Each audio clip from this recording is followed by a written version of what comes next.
ఈరోజు అవ్యక్త BapDada Murali.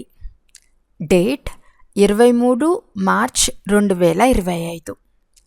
Revise course date 2/11/2004. Murali headline: స్వ ఉపకారిగాయి అపకారిపై కూడా ఉపకారాన్ని చేయండి. సర్వశక్తులు సర్వగుణ సంపన్నంగాయి సన్మానదాతగా అవ్వండి. ఈరోజు స్నేహసాగరుడు నలువైపులా ఉన్న తమ స్నేహీ పిల్లలను చూసి హర్షితమవుతున్నారు. సాకార రూపంలో సన్ముఖంలో ఉన్న, స్థూల రూపంలో దూరంగా కూర్చుని ఉన్న స్నేహం అనేది తండ్రికి సమీపంగా కూర్చుని ఉన్నామనే అనుభవాన్ని అందరికీ చేయిస్తూ ఉంది. స్నేహం అనేది పిల్లలు ప్రతి ఒక్కరిని తండ్రికి సమీపంగా అనుభవం చేయిస్తూ ఉంది. పిల్లలైన మీరందరూ కూడా తండ్రి స్నేహంలో సన్ముఖంలోకి చేరుకున్నారు. పిల్లలు ప్రతి ఒక్కరి మనస్సులో బాప్దాదా యొక్క స్నేహం ఇమిడిపోయి ఉండటాన్ని బాప్దాదా చూశారు. ప్రతి ఒక్కరి హృదయంలో మేరా బాబా అనే స్నేహం యొక్క పాట మోగుతూ ఉంది. స్నేహమే ఈ దేహము మరియు దేహ సంబంధాల నుండి అతీతంగా చేస్తూ ఉంది. స్నేహమే మాయాచీతులుగా చేస్తూ ఉంది. ఎక్కడ హృదయపూర్వక స్నేహం ఉంటుందో అక్కడ మాయ దూరం నుండే పారిపోతుంది. స్నేహం అనే సబ్జెక్ట్లో పిల్లలందరూ పాస్ అయ్యారు. ఒకటేమో స్నేహము, రెండవది సర్వశక్తివంతుడైన తండ్రి ద్వారా సర్వశక్తుల ఖజానా. కనుక ఈరోజు బాప్దాదా ఒకవైపు స్నేహాన్ని చూస్తున్నారు, రెండో వైపు శక్తిసేన యొక్క శక్తులను చూస్తున్నారు. ఎంత స్నేహం ఇమిడి ఉందో అంతగానే సర్వశక్తులు కూడా ఇమిడి ఉన్నాయా? బాప్దాదా పిల్లలందరికీ ఒకే సమానంగానే సర్వశక్తులు ఇచ్చి మాస్టర్ సర్వశక్తివంతులుగా చేస్తారు. కొందరిని సర్వశక్తివంతులుగా, కొందరిని శక్తివంతులుగా తయారు చేయలేదు. మీరందరూ కూడా మీ స్వమానం మాస్టర్ సర్వశక్తివాన్ అని చెప్తారు కదా. కనుక బాప్దాదా నలువైపులా ఉన్న పిల్లలను ప్రశ్నిస్తున్నారు. ప్రతి ఒక్కరూ తమలో సర్వశక్తులను అనుభవం చేస్తున్నారా? సదా సర్వశక్తులపై అధికారం ఉందా? సర్వశక్తులు బాప్దాదా ఇచ్చిన వారసత్వం. మరి మీ వారసత్వంపై అధికారం ఉందా? అధికారం ఉందా? టీచర్లు చెప్పండి, అధికారం ఉందా? ఆలోచించి చెప్పండి. పాండవులకు అధికారం ఉందా? సదా ఉందా లేక అప్పుడప్పుడు ఉందా? ఏ సమయంలో ఏ శక్తి అవసరమో ఆ సమయంలో శక్తిసేన అయిన మీ ఆజ్ఞానుసారం ఆ శక్తి హాజరవుతుందా? సమయానికి చిత్తం ప్రభు అని హాజరవుతుందా? ఆలోచించి చూడండి. అధికారి ఆజ్ఞాపించినప్పుడు ఆ శక్తి చిత్తం ప్రభు హాజరుగా ఉన్నాను అని చెప్పాలి. ఏ శక్తిని మీరు ఆహ్వానించినా, ఎలాంటి సమయమో ఎలాంటి పరిస్థితితో అలాంటి శక్తిని కార్యంలో ఉపయోగించగలగాలి. ఇలాంటి అధికారి ఆత్మలుగా అయ్యారా? ఎందుకంటే తండ్రి వారసత్వం ఇచ్చారు. మీరు ఆ వారసత్వాన్ని మీదిగా చేసుకున్నారు. మీదిగా చేసుకున్నారు కదా. కనుక నాది అన్నదానిపై అధికారం ఉంటుంది కదా.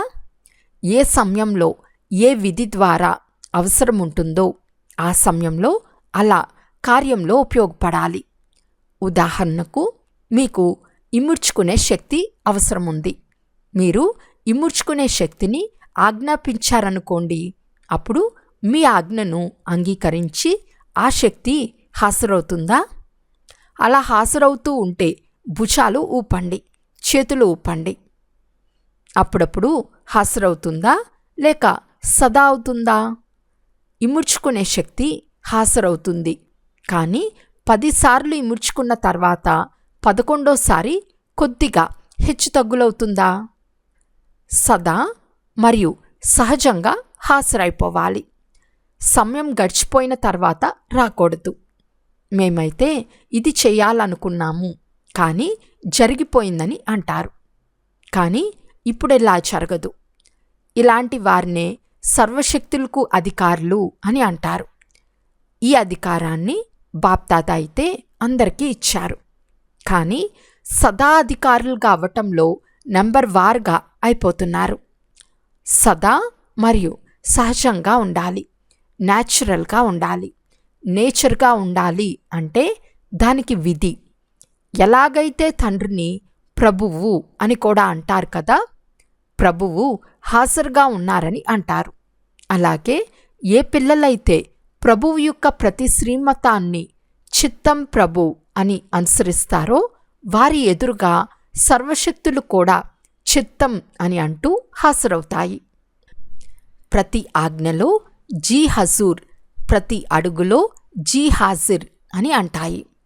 ఒకవేళ ప్రతి శ్రీమతంలో మీరు జీ హజూర్ అని అనుకుంటే ప్రతి శక్తి కూడా ప్రతి సమయం చిత్తం హాజరుగా ఉన్నాను అని అనదు.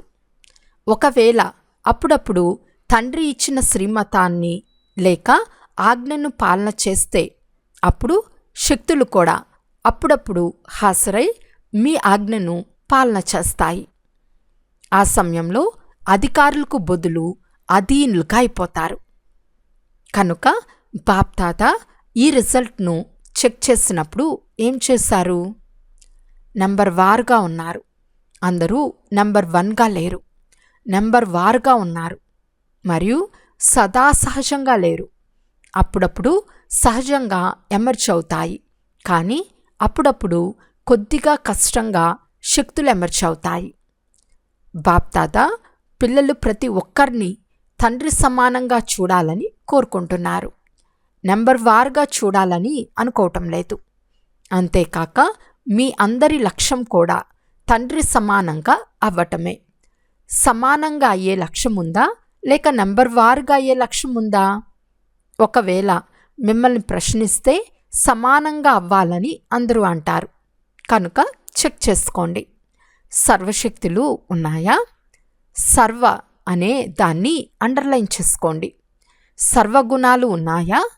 తండ్రి సమానమైన స్థితి ఉందా?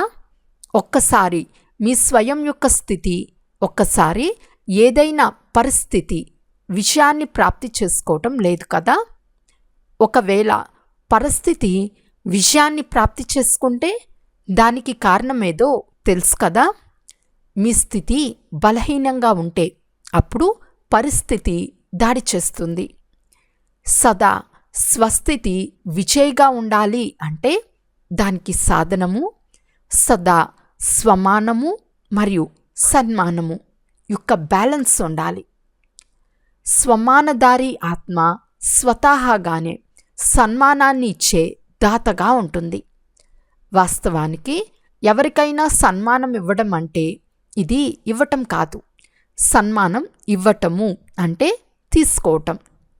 సన్మానం ఇచ్చేవారు అందరి హృదయంలో స్వతహాగానే గౌరవనీయులుగా అవుతారు. బ్రహ్మబాబాను చూశారు కదా.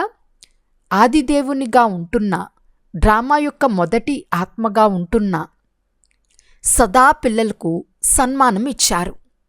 స్వయం కంటే ఎక్కువగా ఆత్మల ద్వారా పిల్లలకు గౌరవాన్ని పెంచారు. కనుకనే పిల్లలు ప్రతి ఒక్కరి మనసులో బ్రహ్మబాబా గౌరవనీయులుగా అయ్యారు. కనుక వారు గౌరవం ఇచ్చారా లేక గౌరవం తీసుకున్నారా? గౌరవం ఇవ్వటం అనగా ఇతరుల హృదయంలో హృదయపూర్వక స్నేహము అనే బీజాన్ని నాటటం. ఎప్పుడైతే ఆత్మలకు స్నేహపూర్వకమైన గౌరవం ఇస్తారో అప్పుడే విశ్వంలోని వారు కూడా వీరు విశ్వ కళ్యాణకారి ఆత్మలు అని అనుభవం చేస్తారు. కనుక వర్తమాన సమయంలో ఒకరికొకరు గౌరవాన్ని ఇచ్చుకునే అవసరం ఉందని బాప్దాదా చూశారు. సన్మానం ఇచ్చేవారే విధాత ఆత్మలుగా కనిపిస్తారు. సన్మానం ఇచ్చేవారే బాప్దాదా యొక్క శ్రీమతాన్ని అంగీకరించే ఆజ్ఞాకారి పిల్లలు.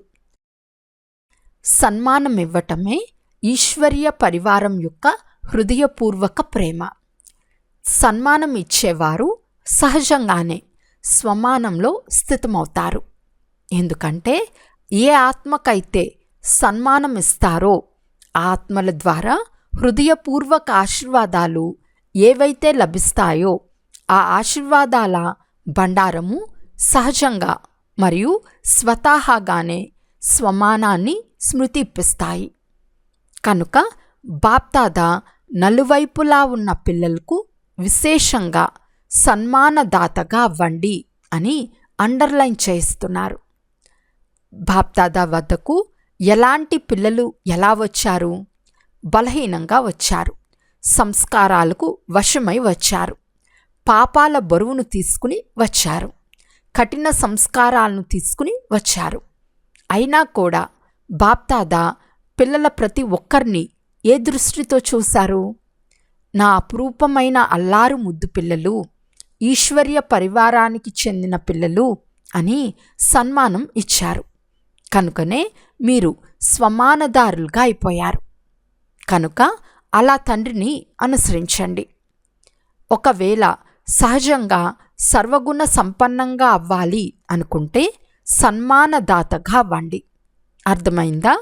సహజమే కదా? సహజమా లేక కష్టమా? టీచర్లు ఏమని భావిస్తున్నారు? సహజమేనా? కొందరికి ఇవ్వటం సహజంగా, కొందరికి ఇవ్వటం కష్టంగా అనిపిస్తుందా? లేక అందరికీ ఇవ్వటం సహజం అనిపిస్తుందా? మీ టైటిల్ సర్వుల ఉపకారులు. అపకారం చేసేవారిపై కూడా ఉపకారం చేసేవారు. కనుక సర్వులపై ఉపకారీ దృష్టి, వృత్తి, స్మృతి ఉంటుందా అని చెక్ చేసుకోండి. ఇతరులపై ఉపకారం చేయటము అంటే స్వయంపై ఉపకారం చేసుకోవటమే. కనుక ఏం చేయాలి? సన్మానం ఇవ్వాలి కదా. అప్పుడు వేరువేరు విషయాలను ధారణ చేసేందుకు ఏదైతే శ్రమ చేస్తారో దాని నుండి విడుదలైపోతారు. ఎందుకంటే సమయం యొక్క వేగం తీవ్రంగా ఉందని బాప్దాదా చూస్తున్నారు. సమయం ఎదురు చూస్తూ ఉంది. కనుక మీరందరూ ఏర్పాట్లు చేసుకోవాలి. సమయం యొక్క ఎదురుచూపును సమాప్తం చేయాలి. ఏ ఏర్పాట్లు చేసుకోవాలి? మీ సంపూర్ణత మరియు సమానత యొక్క వేగాన్ని తీవ్రం చేసుకోవాలి. చేస్తున్నాము అని కాదు, తీవ్రగతిని చెక్ చేసుకోండి. తీవ్రగతి ఉందా? కొత్త కొత్త పిల్లలు కూడా స్నేహంతో వచ్చి చేరుకున్నారు. బాప్దాదా కొత్త కొత్త పిల్లలను చూసి సంతోషిస్తున్నారు. మొదటిసారి వచ్చిన వారు చేతులెత్తండి. చాలామంది ఉన్నారు. తండ్రి ఇంటికి వచ్చారు, మీ ఇంటికి వచ్చారు, భలే రండి, శుభాకాంక్షలు, మంచిది. సేవా టర్న్ కర్ణాటకది. కర్ణాటక వారు నిలబడండి. సేవ యొక్క గోల్డెన్ ఛాన్స్ లభించినందుకు శుభాకాంక్షలు. చూడండి, మొదటి నంబర్ తీసుకున్నారు. కనుక మొదటి నంబర్లోనే ఉండాలి కదా. పురుషార్థంలో విజయులుగా అవ్వటంలో అన్నిట్లో మొదటి నంబర్ తీసుకోవాలి. రెండవ నంబర్ తీసుకోకండి, మొదటి నంబర్ తీసుకోండి. ధైర్యం ఉందా? ధైర్యం ఉందా? మీరు ధైర్యం చేస్తే తండ్రి వేల రెట్లు సహయోగాన్ని ఇస్తారు. మంచి అవకాశం తీసుకున్నారు. మీ పుణ్య ఖాతాను చాలా చాలా జమ చేసుకున్నారు. కర్ణాటక వారు మెగా ప్రోగ్రాం చేశారా? చేయలేదా? ఎందుకు చేయలేదు? కర్ణాటక వారు అన్నిట్లో మొదటి నెంబర్ తీసుకోవాలి. వాళ్ళు బెంగళూరులో చేస్తామని సమాధానం ఇచ్చారు. మంచిది.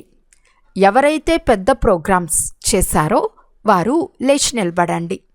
ఎన్ని ప్రోగ్రామ్స్ జరిగాయి? 8, 10 జరిగాయి. బాప్దాదా పెద్ద ప్రోగ్రామ్స్ కోసం చాలా శుభాకాంక్షలు ఇస్తున్నారు. ఎన్ని జోన్లు ఉన్నాయి?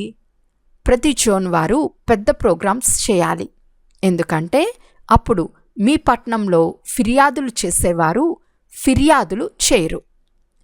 పెద్ద ప్రోగ్రామ్స్ చేసినప్పుడు మీరు ప్రచారం కూడా పెద్ద ఎత్తున చేస్తారు కదా. మీడియా ద్వారా, పోస్టర్లు ద్వారా, హోర్డింగులు మొదలైన భిన్న భిన్న సాధనాల ద్వారా చేస్తారు కదా. కనుక ఫిర్యాదులు తగ్గిపోతాయి. బాప్దాదాకు ఈ సేవ అంటే ఇష్టం. కానీ అనేది వచ్చేస్తుంది. ప్రోగ్రాంలైతే పెద్దవి చేశారు, అందుకు శుభాకాంక్షలు. కానీ ప్రతి ప్రోగ్రాం ద్వారా తక్కువలో తక్కువ 108 మాలైనా తయారవ్వాలి. అది ఎక్కడ జరిగింది? తక్కువలో తక్కువ 108, ఎక్కువలో ఎక్కువ 16,000. మీరు ఇంత శక్తిని ఉపయోగించారు, ఇంత సంపదను ఉపయోగించారు. దాని ఫలితంగా తక్కువలో తక్కువ 108 మందైనా తయారవ్వాలి కదా. అందరి అడ్రస్సులు మీ వద్ద ఉండాలి. పెద్ద ప్రోగ్రాములకు ఎవరైతే తీసుకొస్తారో వారి వద్ద వచ్చిన వారి పరిచయం అయితే ఉండనే ఉంటుంది. కనుక వారిని మళ్ళీ సమీపంలోకి తీసుకురావాలి. అంతేగాని మేమైతే చేసేసాము అని అనడం కాదు. ఏ కార్యమైతే చేశారో దాని ఫలితం కూడా రావాలి కదా. కనుక పెద్ద ప్రోగ్రామ్స్ చేసిన ప్రతి ఒక్కరూ ఈ రిజల్ట్ను బాప్దాదాకు ఇవ్వాలి. వారు భలే భిన్న భిన్న సెంటర్లకు వెళ్ళినా, ఏ పట్టణంలో ఉంటారో అక్కడికి వెళ్ళినా పర్వాలేదు. కానీ రిజల్ట్ అయితే తప్పకుండా వెలువడాలి. సరేనా? ఇది అవుతుంది కదా. కొద్దిగా అటెన్షన్ ఇస్తే వచ్చేస్తారు. 108 మంది రావటం పెద్ద విషయం ఏమీ కాదు. కానీ బాప్దాదా రిజల్ట్ను చూడాలని అనుకుంటున్నారు. వారు కనీసం విద్యార్థులుగానైనా అవ్వాలి. సహయోగంలో ముందుకు రావాలి. ఎవరెవరు ఎంతమందిని తయారు చేస్తారో ఆ రిజల్ట్ను బాప్దాదా ఈ సీజన్లో చూడాలని అనుకుంటున్నారు. సరేనా? పాండవులు చెప్పండి. సరేనా? నెంబర్ 1 ఎవరవుతారో చూస్తాము. ఎంతమందినైనా తయారు చేయండి, కానీ తప్పకుండా తయారు చేయండి. ఏమవుతుంది అంటే ప్రోగ్రామ్స్ అయితే అయిపోతాయి, కానీ ఆ తర్వాత సంపర్కంలోకి రావటంపై అటెన్షన్ తగ్గిపోతుంది. వారిని తయారు చేయటం కష్టమేమీ కాదు. ఇకపోతే పిల్లల ధైర్యం చూసి బాప్దాదా సంతోషిస్తున్నారు. అర్థమైందా? మంచిది. బాబా డ్రిల్ చేస్తున్నారు.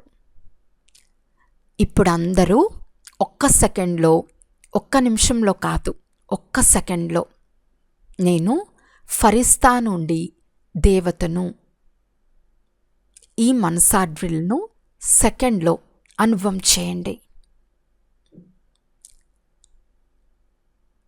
ఈ డ్రిల్ను రోజంతట్లో ఒక్క సెకండ్లో మాటి మాటికి చేయండి. ఎలాగైతే శారీరక డ్రిల్ శరీరాన్ని శక్తిశాలిగా చేస్తుందో, అలా ఈ మనసా డ్రిల్ మనసును శక్తిశాలిగా చేస్తుంది. నేను ఫరిస్తాను. ఈ పాత ప్రపంచం, పాత దేహం యొక్క సంస్కారాల నుండి అతీతంగా ఉండే ఫరిస్తా ఆత్మను.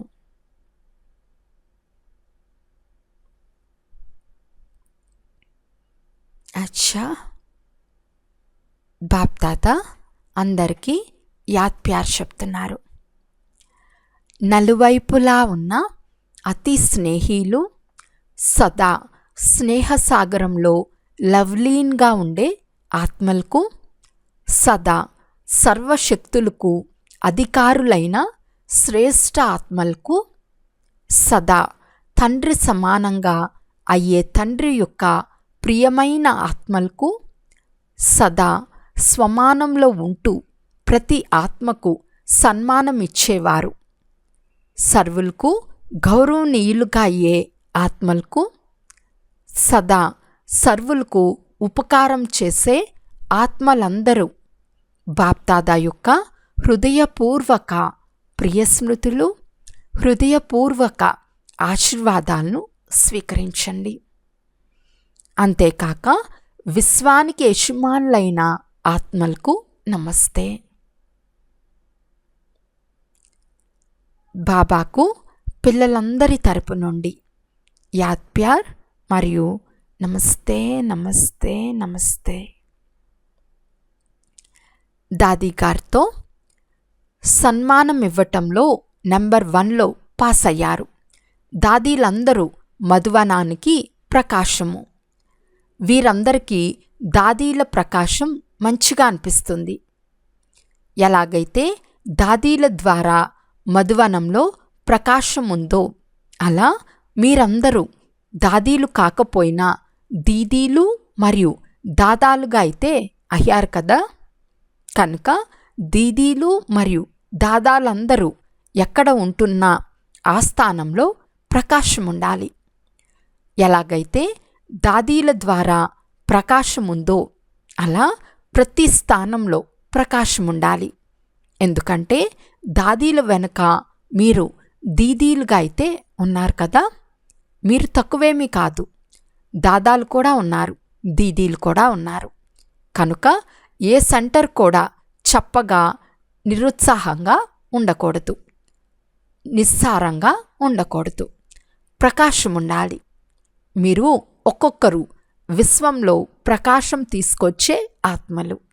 కనుక ఏ స్థానంలో ఉంటున్నా అది ప్రకాశవంతమైన స్థానంగా కనిపించాలి. సరేనా?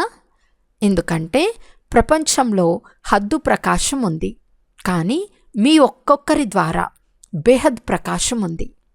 మీరు స్వయం సంతోషం, శాంతి మరియు అతీంద్రియ సుఖం యొక్క ప్రకాశంలో ఉంటే స్థానం కూడా ప్రకాశంలోకి వచ్చేస్తుంది.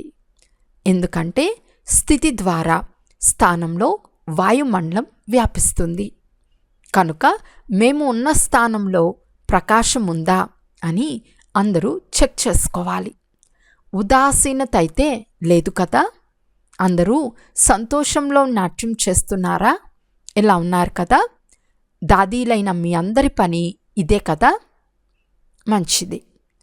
అన్ని వైపుల నుండి ఏ స్నేహీ పిల్లలైతే బాప్దాదాను హృదయంలో స్మృతి చేస్తున్నారో లేక ఉత్తరాలు, ఈమెయిల్స్ ద్వారా స్మృతులను పంపించారో ఆ నలువైపులా ఉన్న పిల్లలను బాప్దాదా దూరంగా ఉన్నట్లు చూడటం లేదు, కానీ హృదయ సింహాసనంపై చూస్తున్నారు.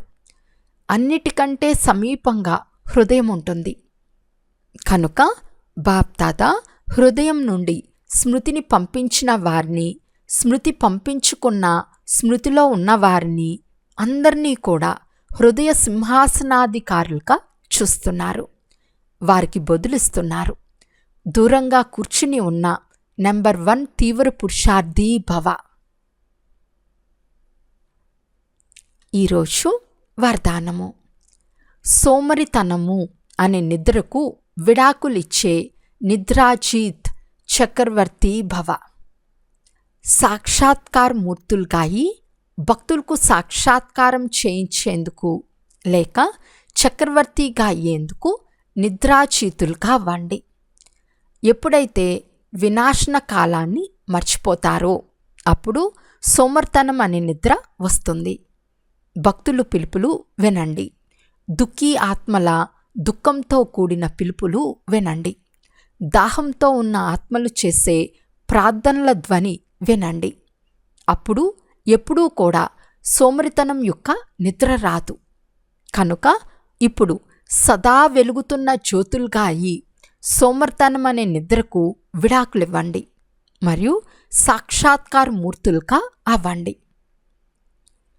స్లోగన్: తనువు, మనసు, ధనము.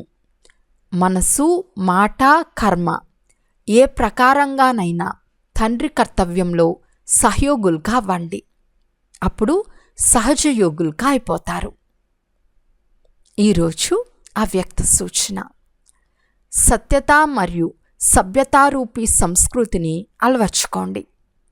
ఎలాగైతే తండ్రిని గాడ్ ఈజ్ ట్రూత్ అని అంటారు కదా, సత్యమే తండ్రికి ప్రియమైనది. సత్యమైన హృదయంపై సాహిబ్ రాజీ అవుతారు. కనుక హృదయ సింహాసనాధికారి సర్వీసబుల్ పిల్లల సంబంధ సంపర్కంలో ప్రతి సంకల్పము మరియు మాటల్లో సత్యత మరియు శుద్ధత కనిపిస్తుంది. వారి ప్రతి సంకల్పము, ప్రతి మాట సత్యంగా ఉంటుంది. అచ్చా. ఓం శాంతి.